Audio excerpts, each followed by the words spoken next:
So in this video, I will explain you what is the type coercion in JavaScript. So basically type coercion is a type of conversion which converts one data type into another data type in JavaScript.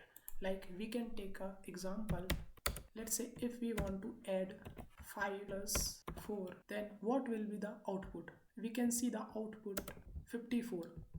Basically, in this type coercion, JavaScript performs the implicit type coercion. It automatically detects that we need to concatenate 4 into 5 because JavaScript understands that if we perform the plus operator with string, then it will concatenate something into string. That's why it will give you 54, not 9.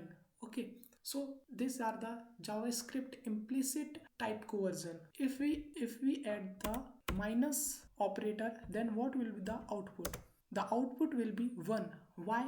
Because JavaScript understand that if we add the different type of operator like plus, multiplication, division, then these operators will be included in the number data types. These are used with number data types. That's why it will give you 1, so that it will perform different behavior, because in JavaScript string understand that plus operator will perform the concatenation.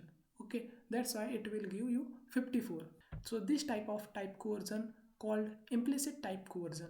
Now we will see the explicit type coercion, where we need to give explicit functions to convert one data type into another data type. Let's say if we give string function and here we put 6, then we will add 6, then this should be 66. Why? Because 6 is a number data type and it will be converted into string data type because we explicit give string functions to it. So we can see the output here. So here we can see the output 66. So we can give any functions, like if we give number functions and here we will give 7, which is in string, so it will not give 76, it will give you 7 plus 6 13. Why? Because it will convert 7 which is in string data type to 7 which is in number data type. So basically it understand that 7 is number data type. Now we can see the output which is 13. So this type of type coercion called explicit type coercion, where we need to give explicit functions to convert one data type into another data type. I hope I explain you very well type coercion in JavaScript.